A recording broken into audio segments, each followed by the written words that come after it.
Milyones. Lapunin ang ating mga kasama. Ay, tuloy ang laban mula sa anak bayan. Galit na ba kayo? Marcos Jr.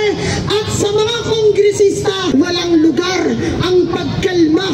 Si Dion Angelo de la Rosa na namatay dahil sa matinding pagbaha, pagnanakaw, ang korupsyon.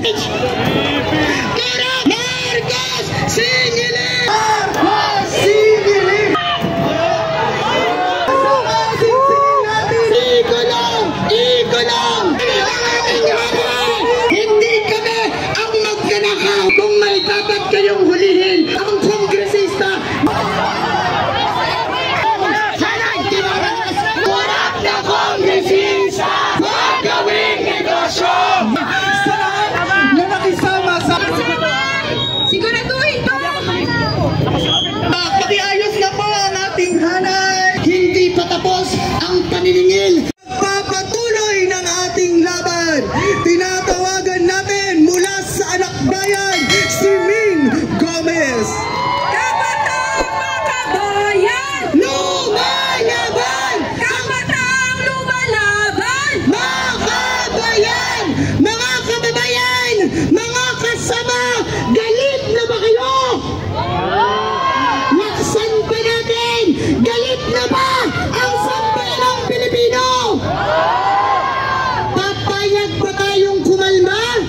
Kakalma ba ang kabataan ninanakawan? Marcos Jr. at sa mga kongresista, malinaw ang sagot ng sambayanan. Walang lugar ang pagkalma. Ang hinihingi ngayon sa mga kabataan, ang hinihingi ngayon sa sambayanan ay ang paglaban. Para sa lahat ng opisyales ng gobyernong magnanakaw, paanong kakalma ang mga kabataan kung nalulunod ang aming mga paaralan? Paanong kakalma ang kabataan kung hindi kami makapagtrabaho dahil lubog ang mga kalsada, lubog ang mga pagawaan? Hindi po makakalimot ang kabataan. Hindi malilimutan ng kabataan si Dion Angelo de la Rosa, isang kabataan 20 years old na namatay dahil sa matinding pagbaha. Buhat sa buhay na karanasan ng aming mga paaralan, buhat sa karanasan ng aming mga komunidad. Malinaw po ang korupsyon na naghahari sa gobyernong ito ay hindi lamang usapin ng pagnanakaw. Ang korupsyon na nangyayari sa ilalim ng gobyerno ni Marcos ay pumapatay. Pinapatay ang mga kabataang gusto lamang mag-aral. Pinapatay ang mga manggagawa na gusto lamang maghanap buhay. Kaya naman, ngayong araw, masasaksihan ng Kongreso, masasaksihan ni Marcos Jr. kung gaano kakalmado ang mamamayan, ang tao, ang bayan. Ngayon ang lumalaban! Ang tao! Ang bayan! Tuloy ang laban! DPWH! Kurap!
bayan ng Pilipino, sa mga pulis, hindi kami ang magnanakaw, hindi kami ang kriminal.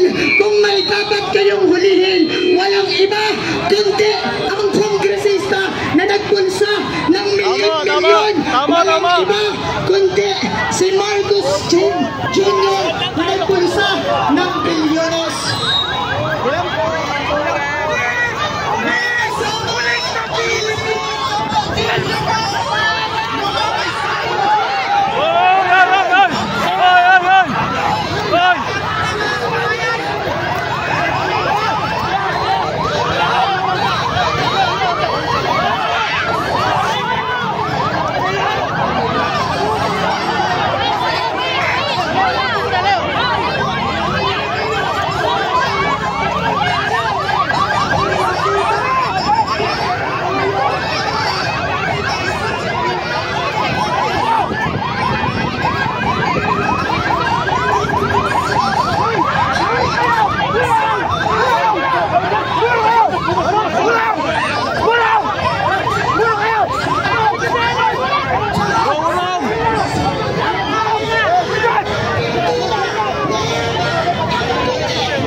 Ang paniningil ng sambayanan, ang nasaksihan nyo ngayong araw ay patigil na lamang ng mamamayang galit.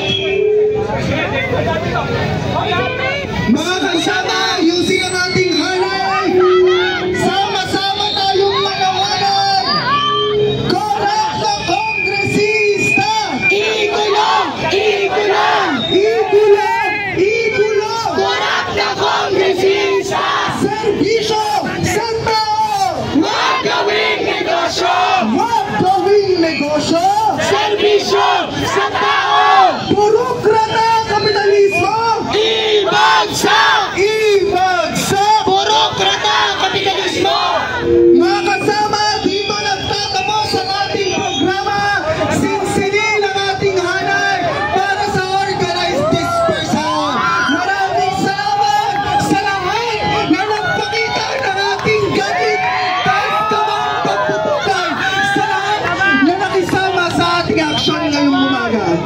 Mga kasama, siguraduhin po natin, kasama pa rin natin ng ating mga kapatid. Organized dispersal po tayo.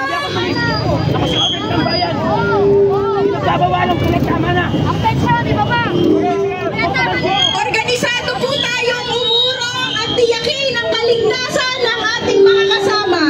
Mga kasama, organized dispersal po tayo, sama-sama po tayo. Magse-step back, pakiayos na po ang ating hanay. Backward po tayo, mga kasama. Mga kasama.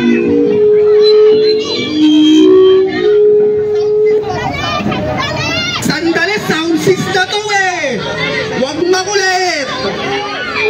Sandali lang yung sound system kasi nakakasay magulo. Sound system to, mga pulis, mga mamang pulis. Wala na po tayong magagawa. Maraming salamat mga kasama. Kita-kita po tayo sa mga susunod na protesta.